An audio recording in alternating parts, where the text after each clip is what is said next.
በምንም አይነት ኢትዮጵያ በኢንተርናሽናል ህግ አሰብ ለኔ ይገባኛል የምትልበው በር በሞላ መጀመሪያ ቲፒኤልኤፍ ቀጥሎ አብይ አህመድ ቆልፈውታል። ስለዚህ አሰብን ከዚህ በኋላ መጠየቅ የዋነት ነው ብለው ነው የሚያምኑ። ሰሞን ትንሽ አበድ ያለው ጊዜ በ2 ሳምንት በ3 ሳምንት በ2 ወር አዲስ አበባ እንገባለን ብለው ነበር። ይሄው እንግዲህ 3ኛ ዓመታቸው አለፈ አይደለም? አሁን ነው 4ኛ እየመጣ ነው። አንድ ትልቅ እንኳን የአማራ ከተማ ሊያዙ በመጀመሪያ ደረጃ ቲፒኤልኤፍ ወይንም ደግሞ ኢፒአርዲኤፍ ብለው ከፈለክ ፈርመው ኤርትራን ነፃ ነች ብለው እንዲሁም ከፊት ሆነው በዩናይትድ ኔሽን አጸደቁ። መንግስት አብይ መጥቶ ወዲያው እንደመጣ ከኢሳያስ ጋር ሳውዲ አረቢያ ሄዶ ተፈራረመ። በሳውዲ አረቢያ መንግስት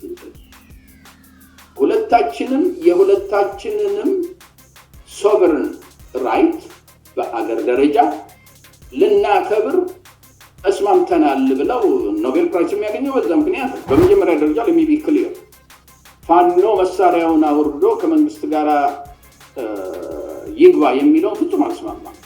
ኢሳያስ አፈወርቂ የቀደመ ከሃዲ መንግስት ነው። ምክንያቱም ካለ ኢሳያስ አፈወርቂ ቲፒኤልኤፍ ከተማ ትገባ ነበር። የፋኖ ችግሩ እሱ አይደለም። የፋኖ ችግሩ መሳሪያም አይደለም። የፋኖ ችግሩ እነዚህ እየተንጠባጠቡ እጅ የሚሰጡት እነሱም አይደለም። እርሶ የሚያነሱት ነገር እርስ በርስ አይጋጭም ወይ? በአንድ በኩል መሳሪያውን ማውረድ የለበትም ይላሉ፣ በሌላ በኩል ደግሞ ጦርነቱ በተራዘመ ቁጥር አማራ ህዝብ ዳሜጅ እየደረሰበት ነው የሚሄደው፣ ያለው ቅርጽም ለድል የሚያበቃው ነገር አይደለም፣ ስትራክቸሩን አላስተካከለም እያሉ መሳሪያ ማውረድ አይችልም ማለቱ አይጋጭም ወይ? ነው አይጋጭም። ይጋጫል እንጂ ላንሳሎታ ቆይ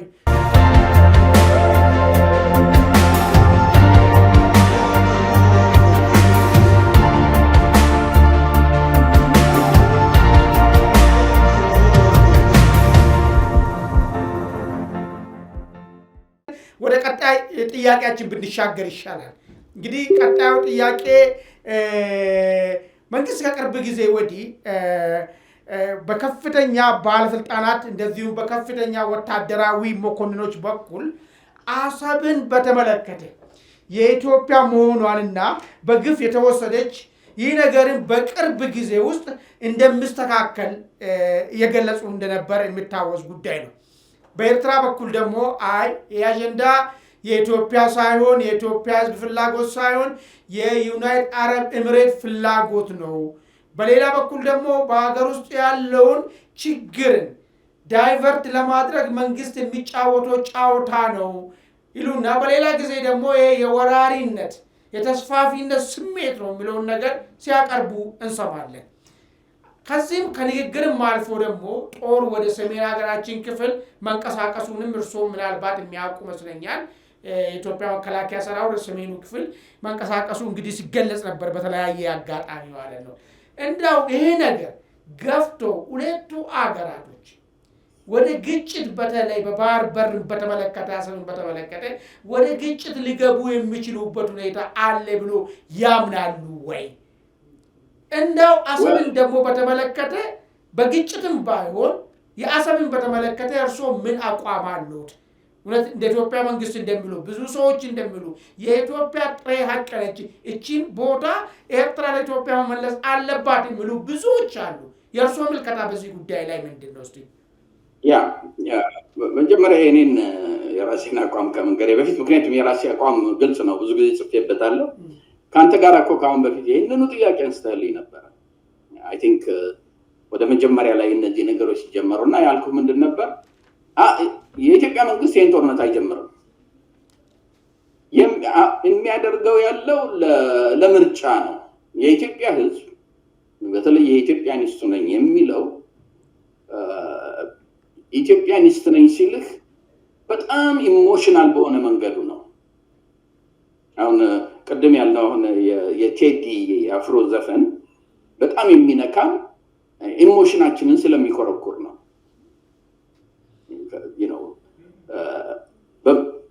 የእሱ አቀራረቡ ሪሊ በጣም ሰብስታንስ ያለው ነው።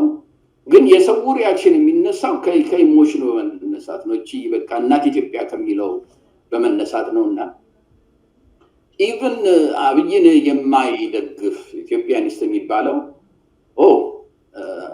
አሰብን እስካመጣልን ድረስ ሌላው ግድ የለም ብሎ ወደዛ የሚያዘነብልበት ሁኔታ ነው ያለው። ወይንም ደግሞ የታየውም እንደሱ ነው። ሁሉ ቦታ ባይሆን በሰፊው ያችን ለመቆመር ነው እንጂ አብይ አሁን ኤርትራ ላይ በዚህ በኩል ከኦሮሞ ሸኔ ጋር ያለውን ትግል ውጊያ ሙሉ ለሙ አሸንፎ ጸጥ ማድረግ ያልቻለ፣ በፋኖ በኩል የፋኖን የትጥቅ ትግል ማሸነፍ ያልቻለበት ሁኔታ፣ ሌላ አዲስ ፍሮንት ላይ ሄዶ ጦርነት ይጀምራል ማለት ኢቭን እንደው በጠባቡ በኢትዮጵያ ፖለቲክስ ውስጥ ብቻ ስትመለከተው የጂኦፖለቲካል ኢምፕሊኬሽኑ ምንድነው? የጂኦፖለቲካል ተዋናዮች ምን አይነት ተጽዕኖ ይፈጥራሉ በኤርትራም በኢትዮጵያም ላይ ምናምን የሚለውን እንኳን ትተህ በጠባቡ በኢትዮጵያ መንገድ እንኳን ስትመለከተው አብይ ካላበደ በስተቀር እዚህ ጦርነት ውስጥ አይገባም። ይቺ ለምርጫ የምትደረግ በኢኮኖሚው ላይ ዴሊቨር ማድረግ አልቻለም። በእርግጥ እነዚህ በጣም የሚያምሮች ከተማዎች የፈጠራቸው አሉ። ይሄው አትመለከቱም ወይ? ሌላው ይቅርና አይናችሁና አፍንጫችሁ እንኳን አይነግራችሁም ወይ? ዲቨሎፕመንታችንን ከሚለው ውጪ በአግሪካልቸር፣ በሰርቪስ፣ በኢንዱስትሪ ላይ የተመለከተ እንደሆነ ዳታው የሚያሳይህ የሀገሪቷ ኢኮኖሚ እየወደቀ ነው። ያ ደግሞ ብዙ ብሶት አምጥቶበታል በህዝቡ ላይ። ተመልከት፣ ዶክተር የተባለ 3 መብላት በማይችልበት ጊዜ፣ መምህር የተባለ ከተማሪዎቹ ጋር ትምህርት ቤት የምግብ ድጎማ የሚደረግበት አገር ውስጥ የኢኮኖሚክ አቺቭመንት ፈጥሬ ያለሁ ብለህ ብትል ገዢው ትንሽ ነው፣ ሰሚው ትንሽ ነው። ያችን ሰብስቲቲዩት ለማድረግ ነው የናሽናሊዝምን ስሜት የሚኮረኩረው። ትዝ ይልህ እንደሆነ ማነው ቲፒኤልኤፍን የተመለከትክ እንደሆነ ድሮ እየዘረፉ ምን እያሉ ኢኮኖሚያቸውን እያሳደጉ ነበር። ያ ሲቀርና መንግስት ሲቀየር ኢኮኖሚ የሚያሳዩበት መንገድ እየጠበበ ሲመጣ ምንድን ያደረጉት? ናሽናሊዝምን ነው። የትግራይን ናሽናሊዝምን እንኳን ሰዎቻቸውን ፈረሶቻቸውን እና ዶሮአቸውን ባንዲራ እየቀቡ ወጥተው አግለው መጨረሻ ላይ ወደ ጦርነት ገባ። አሁንም የአብይ እያደረገ ያለው የኢኮኖሚ ውስጥ ያለውን ውድቀት በሶሻል አሁን አንድ እንትን ምንድነው መሰለህ አፍሪካ ውስጥ ይሄ ኪድናፒንግ በሰፊ ያለው ናይጄሪያ እና ሳህል እና ማሊ እና ቡርኪና ፋሶ ውስጥ ነው። ልክ እንደ ኢኮኖሚ መንቀሳቀሻ የሆነበት ሀገር። አሁን ብዙ የኢንተርናሽናል ሴኩሪቲ ሰዎች የሚሉት ምንድነው ኢትዮጵያ is catching up with Nigeria and Sahel region። ፈናው ገንዘብ አንጡ ማለቱ መገደሉ ይሄ ራሱን የቻለ አንድ የኢኮኖሚ ሴክተር እየሆነ መጥቷል እየተባለ ብዙ እየተደረገ ነው። ይሄ ሁሉ ለመሸፈን ነው ኤርትራ ላይ ጦርነት አውጃለሁ ምናምን የሚለው እንጂ ይሄው እኮ ሲቆዘም ነበር። ምንድነው እምቢልታ ሲነፋ ነበር እኮ በቃ እንሄዳለን፣ ተመልከቱ አውሮፕላኖቻችንን፣ ተመልከቱ ድሮኖቻችንን እያለ ሲል የነበረው። ሁለተኛ ደግሞ ጂኦፖለቲካል ፋክተርን በምታመጣበት ጊዜ በማያጠራጥር ሁኔታ ነው አሜሪካኖቹም ዩሮፒያኖቹም የነገሩት ዶንት ዴር ቱ ስታርት ዚስ ዋር ብለው። የተለያዩ ምክንያቶች አሉት። አንደኛው እሱ እንደዚህ እንትን በሚልበት ጊዜ የኤርትራው ፕሬዚዳንት ከነ ሳውዲ አረቢያ ጋር ብዙ ግንኙነት ፈጥረዋል። ለነ ሳውዲ አረቢያ እንዲሁም አሰብን እሰጣለሁ ብለዋል ምናምን። ሳውዲ አረቢያ ደግሞ ትልቅ ተጽዕኖ አላት ትራምፕ ላይ፣ ትልቅ ተጽዕኖ አላት ዩሮፕ ላይ። በጣም ብዙ ገንዘብ ኢንቨስት እያደረጉ ነው። እንግሊዝ ሀገር ብቻ ከ200 ቢሊዮን ብር በላይ ነው ሳውዲዎች ኢንቨስት ያደረጉት። ለአሜሪካ 1 ትሪሊዮን ድረስ ኢንቨስት እናደርጋለን ብለዋል። ስለዚህ የነዚህ መንግስቶች የአሜሪካንንም የዩሮፕን መንግስቶች ጋር ስልክ ደውለው ይህ ሰውዬ እያበደ ነው አስቆሙልን ሲሉ የሚመጣ ተጽዕኖ አለ፣ የግሎባል ተጽዕኖ ማለት ነው። ጦርነት ይመጣል የሚል ምንም እምነት የለኝም። እንግዲህ ካልኩ በኋላ የራሴ ልንገር። ከፍላጎት አንጻር ነው ወይስ ከአቂም አንጻር ነው? አሁን የምነሳው ነገሩ ምንድን ነው? የቀይ ባህር ጥያቄ የህልውና ጉዳይ ነው ተብሏል። በዚህ ምክንያትም ወታደራዊ መሪዎችም ፖለቲከኞችም ህዝብም ጭምር በዚህ ጉዳይ ላይ እንትን አስቀምጠዋል። የራሱን በቃ ኤክስፔክቴሽን አስቀምጠዋል። ምናልባት መንግስት ከፍላጎት ችግር ነው ወይስ ከአቅም ችግር ነው ባያደርገው እንኳን ከኤርትራ ጋር ይሄን ነገር ማድረግ የማይችለው ባጭሩ እና ወደዛው የራሱ እንትን አይደለም በፍላጎትም ይሁን በአቅም መንግስት ማድረግ የማይችል አቅም ካልከኝ መንግስት ለምን ማተርማ ያደርጋል እንጂ ፍላጎት ማለት እኮ የኢትዮጵያን ብሔራዊ ጥቅም ለማስከበር ፍላጎት የለውም የሚል ትርጉም ያመጣል። አቅም ማለት ግን ኦኬ አሁን ባለው ሁኔታ ቅድም እርስዎ እንዳነሱ በቂ የሆነ ውስጣዊ ችግሮች አሉ። እነዚህን ሰተል ማድረግ እስካልተቻለ ድረስ ተጨማሪ ጦርን መፍጠር አይቻልም ከሚል ነገሩን ግን አስፈላጊ መሆኑን ያምንበታል ማለት ነው። ስለዛ ነው አቅም ከፍላጎት እንደዛ ከሆነ ያ ሁሉ ጥሩምባ መነፋት አልነበረበትም በአሁኑ ጊዜ። እርስዎ እኔ እኮ ጥያቄው ምንድን ነው አይደረግም ይሄን ነገር ካሉኝ ከምን አንጻር ነው የማይደረገው ነው? ነው አይደረግም አላልኩኝም። እኔ ያልኩት ምንድነው እሱ የማያደርገው በእርግጥ እንደ ቀደም እንዳልኩ የአማራን ህዝብ ማሸነፍ ያቃተው የአማራን ፋኖ ማሸነፍ ያቃተው የሸኔን ማሸነፍ ያቃተው በየቦታው ያሉትን ችግሮች እና የሴኩሪቲ ችግሮች በየቦታው ላይ አፈናውን ማቆም ያልቻለ ይሄ አፈናው እንግዲህ መሳሪያ የታጠቁ ናቸው 120 በላቸው ሜቢ አማራ ሀገር 80 ሊሆን ይችላል ቁጥራቸው ወይንም ስማቸው እና በየቦታው ያሉትን ነገሮች እንኳን መቆጣጠር ያልቻለ ሰው በየጊዜው እየተነሳ እንትናችን እናስመልሳለን ጠቅላይ ሚኒስትሩ ብቻ ሳይሆን ኢታማዦር ሹሙም እየተነሱ በሚሉበት ጊዜ ያ ትርጉም የሌለው ነገር ነው። ግን ደግሞ መሰረታዊ ነገር ጋር እንምጣ። ሁለት ነገር ነው ያለው። የኤርትራ አሰብ ለኛ ይገባናል ስትል አንደኛው ኢንተርናሽናል ህግን ተከትለህ ነው። ምክንያቱም በመጀመሪያ ደረጃ ቲፒኤልኤፍ ወይንም ደግሞ ኢፒአርዲኤፍ በለው ከፈለክ ፈርመው ኤርትራን ነፃ ነች ብለው እንዲሁም ከፊት ሆነው በዩናይትድ ኔሽን አጸደቁ። መንግስት አብይ መጥቶ ወዲያውኑ እንደመጣ ከኢሳያስ ጋር ሳውዲ አረቢያ ሄዶ ተፈራረመ። በሳውዲ አረቢያ መንግስት የሁለታችንንም ሶቨርን ራይት በአገር ደረጃ ልናከብር ተስማምተናል ብለው ኖቤል ፕራይስ የሚያገኘው በዛ ምክንያት ነው። አብይ ያንን እንኳን ባይፈርም ኖሮ ይሄንን ያደረጉት ቲፒኤልኤፍ እና ኢፒኤልኤፍ እንትን ብለው የኢትዮጵያን ህዝብ መብት ገፈው ያደረጉት ነገር ነውና አንቀበለውም የኔ መንግስት አይቀበለውም ሊል ይችል ነበር። ሄዶ እኮ ፈረመ ራሱ ሳውዲ አረቢያ እኮ ሄዶ የኤርትራን ቴሪቶሪያል ኢንቴግሪቲ ሶቨሬኒቲ እቀበላለሁ ኤርትራም የኔን ትቀበላለች ተብሎ ተፈራርሞ መጣ። ይሄንን ያዝልኝ በመጀመሪያ ደረጃ የኢንተርናሽናል ኮሚኒቲ ዩናይትድ ኔሽን የሚያውቀው አሁን ያለው ማፕ ነው አሰብን ጨምረህ። ይሄ ሁለተኛው ነገር ነው። አሁን ያንን ከያዝክ በኋላ ጥያቄ ምንድነው የሚሆነው? ኢትዮጵያ 130 ሺህ ነች 130 ሚሊዮን ነች ሜቢ ባይ 2050 200 ሚሊዮን እንገባለን ወይም እናልፋለን ይባላል። እንዴት ይሄንን የሚያክል ሀገር ካለ ወደብ ሊኖር ይችላል? የወደብ አውትሌት ያስፈልገናል። ስለዚህ ሶሉሽን ማምጣት አለብን በምትልበት ጊዜ ሁለት አማራጭ ነው ያለህ። አንደኛው በኢንተርናሽናል ህግ መሰረት ነው። በኢንተርናሽናል ህግ መሰረት አሁን አንዳንድ ሰዎች ምን ይላሉ? በኢንተርናሽናል ህግ ልናገኘው እንችላለን ይላሉ። እስካሁን ድረስ ግን ኢትዮጵያ ብዙ ሎየሮች አሏት በኢንተርናሽናል ደረጃ ትልልቅ ዩኒቨርሲቲ የሚያስተምሩ አንዳቸው ይሄ ነው በዚህ የኢንተርናሽናል ህግ መሰረት ለኢትዮጵያ ይገባታል ብሎ የጻፈ የለም። አንድ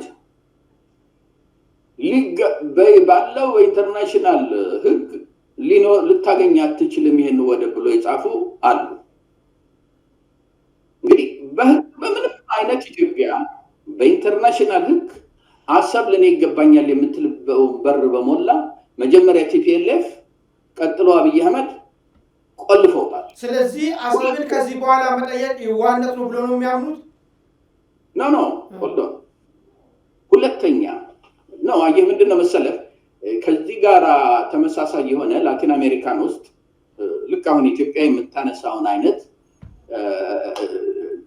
ክርክር ተነስቶ ነበር ላቲን አሜሪካ ውስጥ ሄዱ እኛ በማይገባ መንገድ ነው ወደ ውድሮ የኛ ነበረ አሁን ተወስዶብናል እኛ ይሄን ያህል ሚሊዮን ስለዚህ የዛ ሀገር መንግስት ተደራድሮን መንገድ መፈለግ አለበት ብለው ከሰሱ ኢንተርናሽናል ሄደው ኢትዮጵያ ልትጠቀምበት በምትችለው አይነት ደረጃ ነው ሄዱት የኢንተርናሽናል ኮርት ምንድነው ያላቸው አይ መሬቱ የነሱ ነው ዩናይትድ ኔሽንስ ያለው በዛ ነው ኢንተርናሽናል ሪኮግናይዝድ የሆነ ቦርደር ነው የግድ ተደራደሩን ብላችሁ ማለት አትችሉ መደራደር ከፈለጉ ይደራደራሉ አንፈልግም ካሉ ግን ልናስገድዳቸው እኛም እናንተም አትችሉም በህግ መሰረት ኢትዮጵያውያንን በኢንተርናሽናል ህግ መሰረት አሰብ ይገባኛል የምትልበት መንገድ ዜሮ ያንን አይደለም የሚል አንድም የህግ ምሁር ያቀረበው የለም ካለ መንግስት ማድረግ ያለበት ምንድነው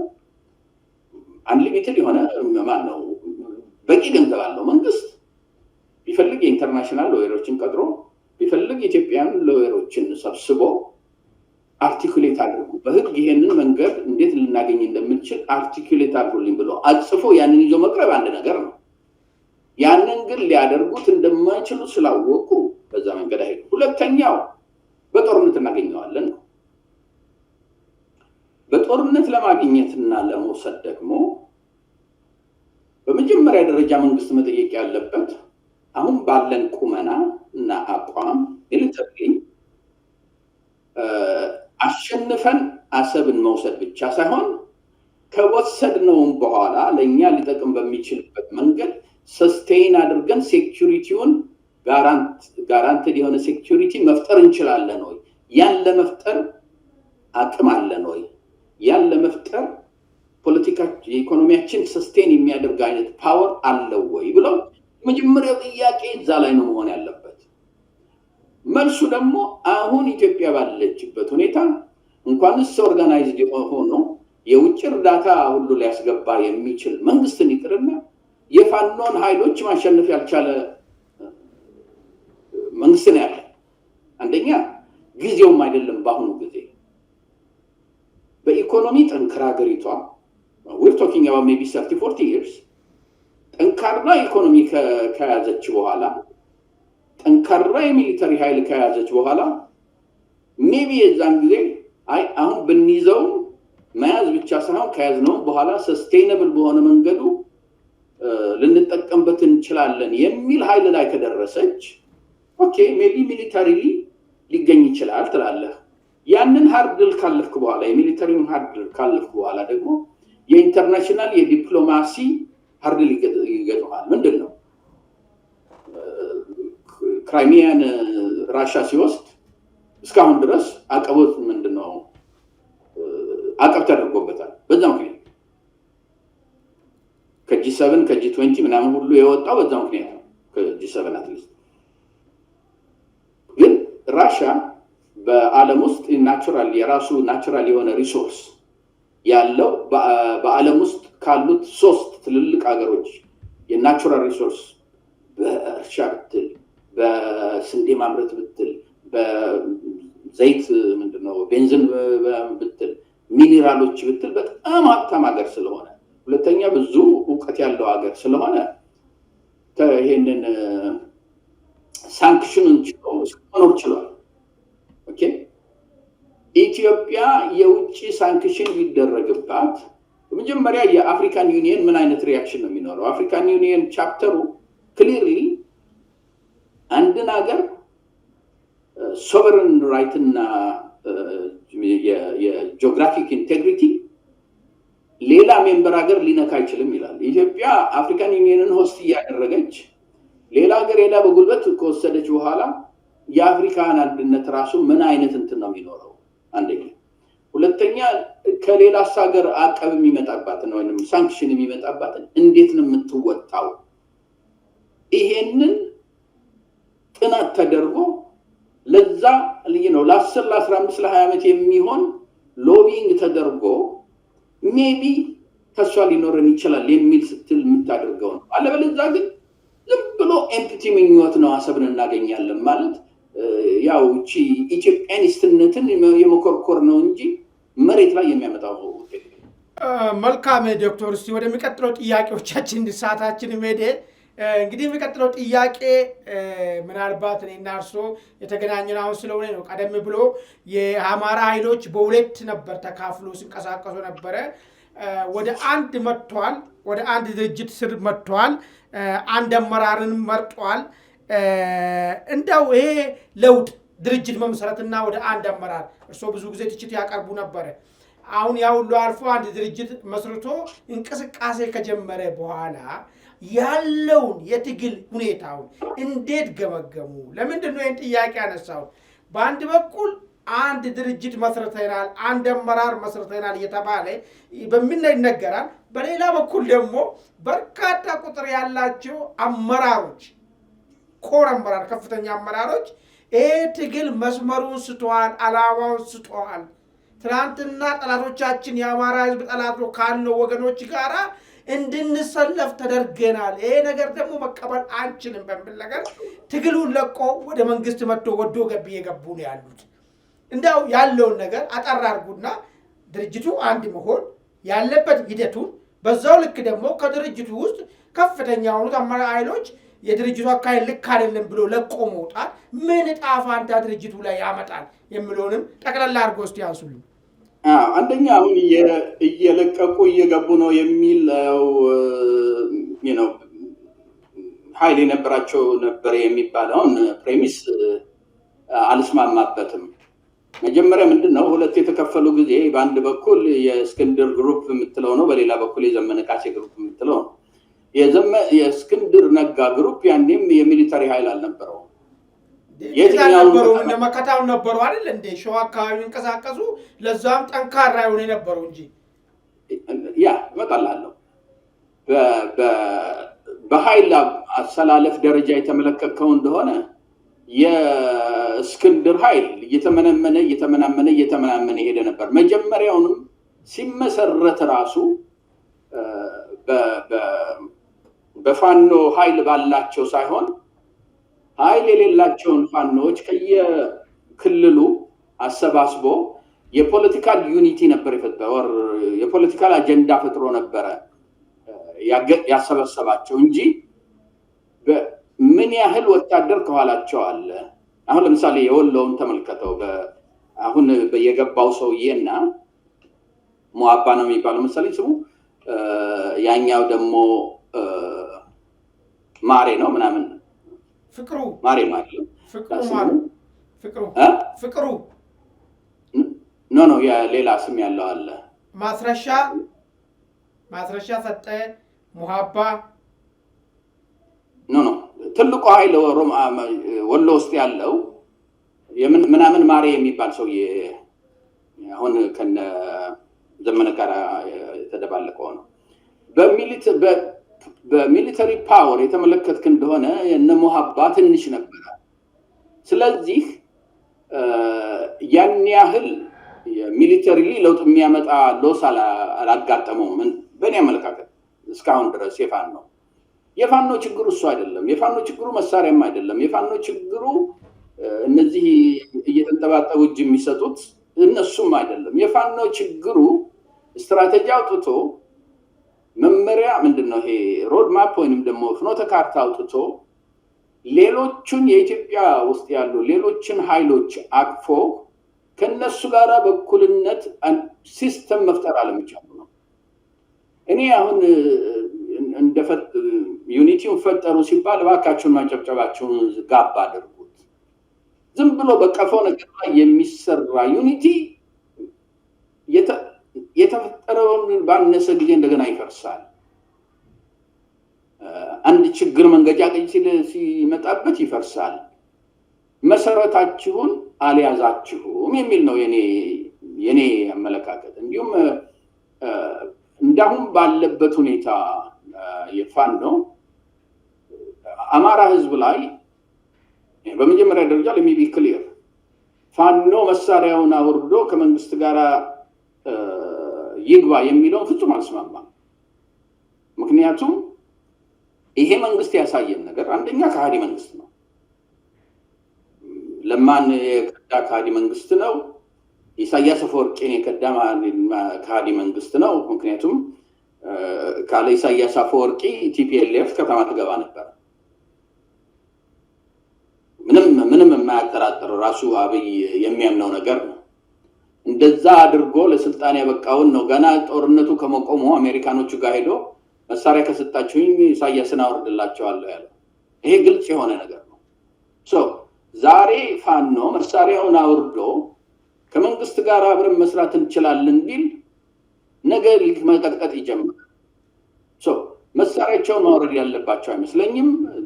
ቢያወርዱም ደግሞ ሪሊ ራሳቸውን ለጥፋት ለመታረድ ማቅረብ ማለት ነው። የነሱ ችግሩ ግን አገርን ሊመሩ በሚችሉበት ወይንም ደግሞ የአገርን የፖለቲካ ሁኔታ ትራንስፎርም ሊያደርግ በሚችል ደረጃ ራሳቸውን ኦርጋናይዝ ማድረግ አለመቻላቸው ነው።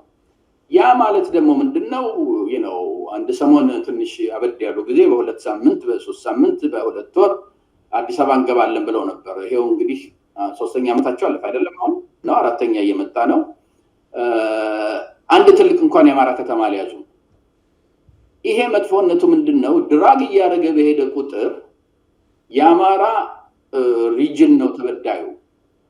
ኢኮኖሚው የሚወድቀው የሱ ነው። ትምህርት ቤት የሚዘጋው የሱ ነው። ሕክምና የሚፈርሰው የሱ ነው። እነዚህ ሎንግ ተርም ጉዳት አላቸው ከጥቅማቸውም የበለጠ እና የፋኖ እንትን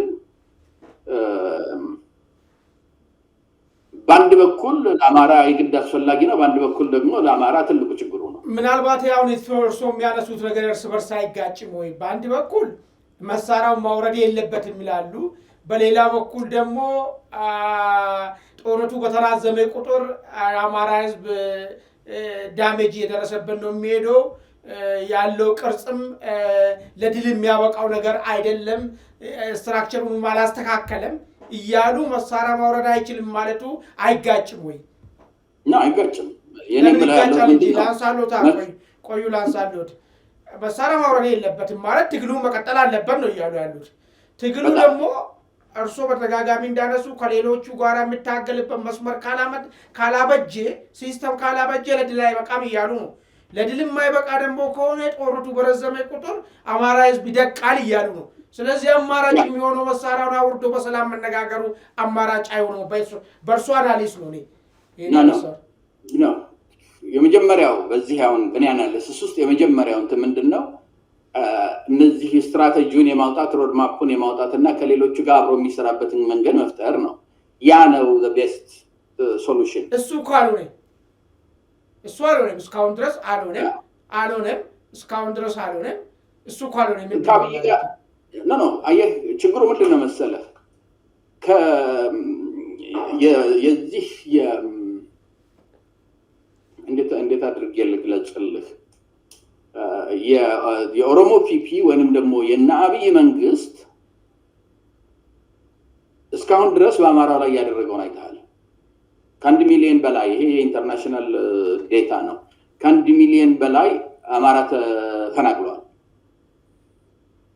አማራ ታርጌት ሆኗል። አማራ ታርጌት ደግሞ የሆነው በሸኔ ኦሮሞ ብቻ አይደለም። የመንግስት የነሽመልስ ኃይል አማራውን ታርጌት አድርጎ በተለይ አሁን ለምሳሌ ሸገርን ህዝብ ሲያፈናቅል አንዱ ታርጌቱ አማራውን ንብረት ማሳጣት እና ማስወጣት ነበር። እንደዚህ አይነት መንግስት እያለ ከአብይ ጋራ ለመስራት ይሄ መንግስት ኢን ጉድ ዊል ነው የሚሰራው፣ ኢን ጉድ ፌዝ ነው የሚሰራው ብለህ ማለት አለብህ። አብይ ውስጥ አንድ አጥንት የለውም ኢን ጉድ ፌዝ የሚሰራበት። ዛሬ አንተን መሳሪያህን አውርዶ ነገ እንዴት እንደሚመታህ ነው። አለበለዛ ሪሊ ከኤርትራ ጋራ የአብይን መንግስት እኮ ያቆየለት ፋኖ ነው። ስንት ደሙን አፍሶ ስንት ንብረቱን አፍሶ አብይን ስልጣን ላይ እንዲቀመጥ ያደረገው ማን ነው? ፋኖ ነው ኦር የአማራ ሚሊሺያ ነው። ምንድነው ያደረገው? ገና ስልጣን ጦርነቱ አልቆ ገና ከመቀመጡ እኮ ነው አማራን ማስፈታት የፈለገው። ትግራይን አያስፈታም ያለው። የትግራይ መንግስት በግልጽ ከ200,000 በላይ የታጠቀ ኃይል አለኝ አናወርድም ብሏል። ለምንድን ነው አማራን ማውረድ አለብህ ብሎ እየቀጠቀጠ ያለው? ስለዚህ አማራ ለ40 ዓመት የተቀጠቀጠ ህዝብ ነው። ይሄንን መንግስት በፍጹም የሚያምንበት የለም። እስካሁን ድረስ የኦሮሞን ትርክት የተመለከትክ እንደሆነ ኦሮሞ በምትልበት ጊዜ የኦሮሞ ፖለቲካል ክላስ ኢቨን መንግስትም ውስጥ ያለው ኦሮሞ ፖለቲካል ክላስ የኦሮሞማም የፖለቲካል ክላስ እንዳለ አሁንም ከ40 ዓመት በኋላ አማራ ትልቁ ጠላታችን ነው እያለ ባለበት ሁኔታ መሳሪያህን አውርድ ማለት ለመታረድ ተዘጋጅ ነው። ያ will be the last option። ሌላ ምንም ኦፕሽን ከሌለ ብቻ የምታደርገው ነው። እንዲሁም የበለጠ መታጠቅ ነው ያለበት። ግን ታጥቀህ ሚኒንግፉል ሊሆን የሚችለው በእኔ አመለካከት መንግስት የግድ መውረድ አለበት የሚለው መስፋት አለበት።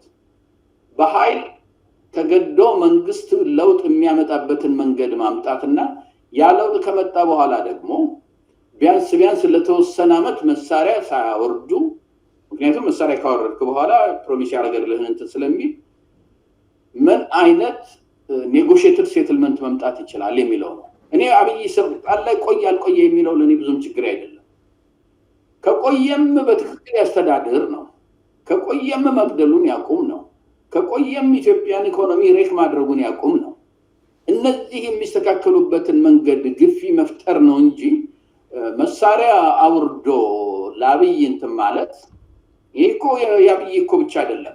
የጠቅላላ የኦሮሞ የፖለቲካል ኤሊት አማራውን ጠላት አድርጎ የኦሮሞ ብቻ አይደለም፣ የትግራይም የተመለከትክ እንደሆነ ፖለቲካል ኤሊቱ ማነው ጦርነቱን የመራው ስትለው ጠቅላይ ሚኒስትሩ ኦሮሞ ነው ይላል። የማነው ኢታማጆር ሹሙ ወይንም ደግሞ ፊልድ ማርሻል ስትለው ኦሮሞ ነው ይላል። ማን ነበር ዋናው ትግራይ ላይ አዝማቹ ወታደር እንትን ያልከው እንደሆነ ኦሮሞ ነው ይላል። ማነው በድሮን እና በአውሮፕላን ሲያስመታ የነበረው ማነው ዋናው ያልከው እንደሆነ ኦሮሞ ነው ይላል። ማነው ትግራይ ላይ ጀኖሳይድ የፈጸመው ስትለው ግን አማራ ነው ይላል። አሁንም አማራው እንደ ጠላት በሚበየንበት ጊዜ መሳሪያን አስቀምጠህ on the goodwill of ከሃዲ መንግስትና የከሃዲ የፖለቲካል ክላስ የኦሮሞውን የፖለቲካል ኤሊት ብዙ ጊዜ ከሃዲ ነው እየጽፍ እነሱን ተስፋ አድርገህ መሳሪያን አውርድ ማለት መፍረድ ነው በአማራው። መልካም ዶክተር፣ ወደ መጨረሻው ጥያቄ እንት በዙም ረጅም ሰዓት ወሰንና የመጨረሻው ጥያቄ ወደ ሚድል ኢስት ይወስደናል ማለት ነው። እንግዲህ ኢራን፣ አሜሪካ፣ እስራኤል ጦርነት ከጀመረ በርካታ ቀናትን አስቆጥሯል። ይሁንና ባለፈ በተፈራረሙት የ12 ቀን የተኩስ አቁም ኢራንና አሜሪካ ወይ ደግሞ እስራኤል መካከል የሚደረገው ጦርነት ቆሟል። የጥይት ድምፅ አይሰማም። እንደዚሁም እስራኤልና ሊባኖስ መካከል የሚደረገው ድርድርም ዛሬ ለመጀመር ተወስኗል። ጦርነቱ ቆሟል ማለት ይቻላል። እንዳው እሱ አይደለም ዋናው ነገር። ይህ ጦርነት እንዳው በመጨረሻ በድርድር ሁለቱም ለድርድር ያቀረቡት ሐሳብ በጣም የተራራቀ ነው። ዛሬ ደግሞ ስንሰማ ኢራን ኒውክሌሩንም ለማስረከብ ፍቃደኛ መሆኗን ትራምፕ ገልጿል። እንግዲህ ትራምፕ ብዙ ጊዜ የሚናገሩት ነገር ስሜታቸውም ሊሆን ይችላል አይታወቅም። እሳቸው ነገር ይናገሩና ኢራን የለም በዚህ አልተስማማንም ስትል ነው የምንሰማውና እንዳው ሁለቱ ሀገራቶች ካስቀመጡት ፍላጎት አንጻር ወደ ድርድር ሊመጡና አካባቢው ሰላም ሊሆን የሚችልበት እድል ይኖራል ወይ? አንደኛው ጥያቄ። ሁለተኛውና መሰረታዊ ጥያቄ ደግሞ እንዳው ፖለቲካል ኢኮኖሚ ላይ የዚህ ሁለቱ አገራት ጦርነት በተለይ አሁን ኢትዮጵያን በከፍተኛ ጫና ውስጥ ነች ያለችው። በዚህ ጦርነት ምክንያት ከፍተኛ የናፍጣ እጥረት አለ። ከናፍጣ ጋር ተያይዞ የዋጋ ጭማሪ በጣም በከፍተኛ ደረጃ ጨምሯል እና ምን አይነት ተጽዕኖ ፈጥሮ ያልፋል ሂደት በዓለም ላይ በኢትዮጵያ ላይ ደግሞ ምን አይነት ነገር እንጠብቅ የሚለውን ነገር ላይ የመጨረሻ ጥያቄ። ሁለቱም ኢራንም አሜሪካም የዚህ ጦርነት መቀጠል አይፈልጉም። በተለይ ከኢራንም ይልቅ አሜሪካ ይህን ጦርነት መቀጠል አትፈልግም በአሁኑ ጊዜ። ምክንያቱም ምርጫ ወይ ሚድ ተርም ኤሌክሽን የሚሉት አላቸው። ፕሬዚዳንት የሚመርጡት በ4 ዓመት አንዴ ነው። ፓርላማዎቻቸው ግን በየ2 ዓመቱ ስለሚመረጡ ሂስቶሪካሊ በብዛት የፕሬዚዳንቱ ፓርቲ በሚድተርም ኢሌክሽኑ ላይ በዚህ በፓርላማው ላይ በጣም ሉዝ ያደርጋል። በዛ ላይ እንደገና ደግሞ አሁን እዚህም ሀገር የቤንዚን ዋጋ ጨምሯል። የብዙ ነገሮች ዋጋ እየጨመረ ነው። ህዝቡም ምን አገባንና ነው እዛ ድረስ ሄደን ይሄን ሁሉ ጦርነት እያደረግን ያለ ነው ስለሚል ዲክቴተር በምትሆንበት ጊዜ የህዝቡን ፍላጎት ግድ የለህም። ወደደም ጠላም አንተ ባልከው ነው የሚሄደው። ዴሞክራቲክ ሀገሮች ጋር ግን ህዝቡ ካልደገፈህ ያወርድሃል እና አሁን በሚቀጥለው ወር ወይም 2 ወር ውስጥ ጦርነቱ ቆሞ ኢኮኖሚው ማስተካከል ካልተጀመረ በስተቀር ምንድነው የሚሉት በብዛት ሰው ማንን እንደሚመርጥ የሚወስነው በጁላይ ነው። 3 ወር 4 ወር ከምርጫው በፊት ነው የሚባለው በታሪካቸው እንደሚሉት። አሁን እንደምንም ብሎ አሁን አስቁሞ እንግዲህ የትራምፕ ተስፋ ምንድነው ጦርነቱን አሁን አቁሞ እንደው ቤንዚንም እንደልብ ተንሸራሽሮ ኢኮኖሚው ትንሽ ካንሰራሰረ ከተሻሻለ ባይ ጁላይ ተስፋ ይኖረናል አንሸነፍም የሚል አይነት እንትን ስለሆነ ትራምፕ በጣም ፑሽ እያደረገ ያለው በቃ እነሱ እኮ ጥሩ ህዝብ ናቸው፣ በተለይ አሁን ለስልጣን የመጡት ሪዝነብል ናቸው ምናምን የሚለው የግድ ሶሉሽን ማምጣት አለበት። ኢራኖችም ሶሉሽን ይፈልጋሉ፣ ግን ደግሞ እንደ አሜሪካ የጊዜ ውጥረት የለባቸውም። 3 ዓመት እንደገና ሰፈር ቢያደርጉም የሀገራቸው ህዝብም በኢኮኖሚ ቢደቅም ለ3 ወር ለ4 ወር ሊገፉት ይችላሉ። ስለዚህ ሁለቱም ምንድነው ሰላም ማምጣት ፍላጎት ቢኖራቸውም ቅሉ የሁለቱ ደግሞ መቼ ሰላም ይምጣለ የሚለው ላይ ደግሞ ልዩነት አላቸው። ስለዚህ ለእንደ ኢትዮጵያ አይነት ሀገር በመጀመሪያ ደረጃ በዓለም ደረጃ ራሱ ትልቅ ተጽዕኖ እየፈጠረ ነው ያለው።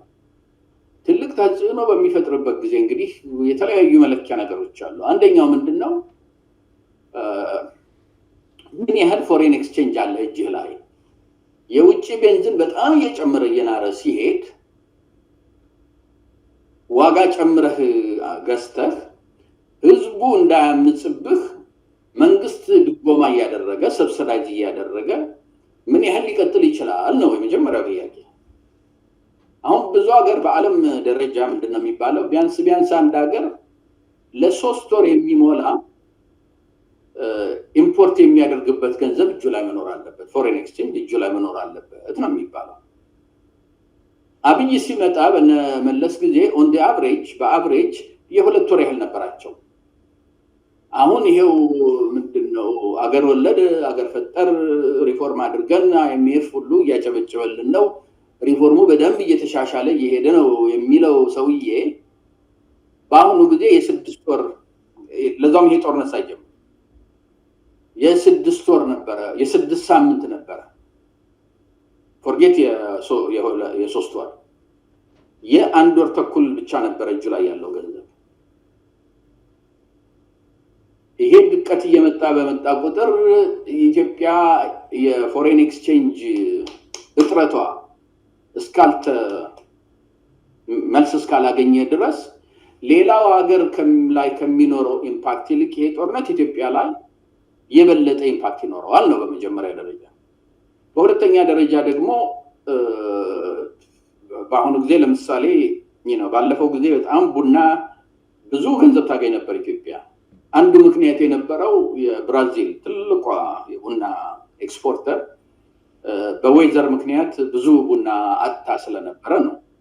አሁን ግን ፉል ፕሮዳክሽናቸው እየተመለሰ ነው። ያ ማለት የነሱ ቡና ዓለምን ሲያጥለቀልቅ የቡና ዋጋ ይወርዳል ማለት ነው። የቡና ኢምፖርታችን እየቀነሰ ሊመጣ ይችላል ማለት ነው። እነዚህ ነገሮች ስታይ የኢትዮጵያ ኢኮኖሚ ሪዚሊየንስ የለውም። ሪዚሊየንስ ማለት በቃ መሰረቱ ጠንካራ ነው። እንደው ከላዩ ድህነቱን እያየ ታየ ቢሆን ኤክስተርናል ሾክ ቢመጣበት ወይንም ኢንተርናል ሾክ ቢመጣበት ራሱን ለ5 ወር ለ6 ወር እንደው ለ1 ዓመት ድረስ ራሱን እያንገዳገደ ሊያቆም የሚችል ኢኮኖሚ ነው ስትል ነው ኢኮኖሚው ሪዚሊየንት ነው የሚባለው። ራሱን ያድናል። በአሁኑ ጊዜ እኮ እያንዳንዱን ዳታ ለብቻ ስትመረምረው እንዳለ ቀፎ ነው። እኔ ከበፊት አንተም ሾው ላይ ኦልሞስት ፎር 2 years ከፖለቲካው ይልቅ ኢትዮጵያን ሊያፈርሳት የሚችለው ኢኮኖሚው ነው። እዚህ ነገር ላይ መሰራት አለበት። ይሄ ሰውዬ ቅድሚያ የሚሰጠውን ነገር ማወቅ አለበት። አሁን አንዱ ትልቁ ችግር ምንድነው? ቅድም ያልኩህ የ30 ገጽ እንትን ላይ ጻፍኩ ያልኩህ 5-6 ስስ ብልቶች አሉት ብያለሁ። ወይንም ደግሞ ይሄ ፎልት ላይንስ የሚሉት ፈረንጆቹ አንዱ ፎልት ላይን ወይንም አንዱ ስስ ብልት ውጥረቱ ያጋጥመው ወር ደግሞ ብሬክ አፕ ቢያደርግ ኢኮኖሚው መቼም እንደምን ብሎ ራሱን ሊያድን ይችላል፣ ሊንገዳገድ ይችላል። ሁለቱ ወይንም ሶስቱ ግን እነዚህ እየሳሱ የመጡ ነገሮች ከተበጠሱ ኢኮኖሚው ራሱን ሰስቴን ሊያደርግ የማይችልበት ደረጃ ይደርሳል። ያ ደግሞ ትልቅ ችግር ነው አገሪቷ ላይ ሊፈጥር የሚችለው እና አሁን ይሄን የተመለከተው እንደሆነ ቤንዚን የሚፈጥረው እንትን አለ። ፎሬን ኤክስቼንጅ ቤንዚኑ ላይ በምታወጣበት ጊዜ ደግሞ ለሌላ ኢምፖርት የምታመጣቸው ነገሮች ችግር ሊሆኑ ይችላሉ። በአሁኑ ጊዜ ቤት ተሰርቶ ገዢ አጥቷል። ይሄ የቤት ባብል ወይንም ደግሞ የሪል ስቴት ማርኬት ራሱን ችሎ ብቻ ኮላፕስ ቢያደርግ ብቻውን አይደለም ኮላፕስ የሚያደርገው፣ ባንክን ነው ይዞ ኮላፕስ የሚያደርገው። ምክንያቱም የባንኩ ንብረት በሞላ ሪል ስቴት ላይ ነው ያለው፣ አበድሮ ያለው። እነዚህ የተያያዙ ብዙ ችግሮች ያሉባት ሀገር ስለሆነች የዚህ ጦርነት ሊፈጥር የሚችለው ኤክስተርናል ሾክ የሚያስፈራት ሀገር ነች። ለዛ ነው አይ ቲንክ መሰለኝ አንድ ቦታ ያነበብኩት የገንዘብ ሚኒስተሩ አህመድ ሼዴ የዚህ የቤንዚን እንትን በጣም የሚያስፈራ ሁኔታ ላይ እየደረሰ ነው ብሎ የተናገረው እና የሚያስፈራ ነው። ለኢትዮጵያ ደግሞ በጣም ችግር ያለበት ሁኔታ። መልካም ዶክተር ዮናስ እንግዲህ ካለው ጊዜ ላይ ቀንሰው ይህንን ሰፋ ያለ ቃለ መጠይቅ ከኔ ጋር ስላደረጉ በሚዲያችን እንደዚሁም በራሴ ስም እጅግ በጣም አድርጌ አመሰግኖታለሁ። እንግዲህ ውድ አድማጭ ተመልካቾቻችን ከዶክተር ዮናስ ጋር የነበረንን ቆይታ በዚህ ላይ አጠቃልለናል። ከቀሪው የአንድ አፍታ ቆይታ ጋር መልካም ጊዜ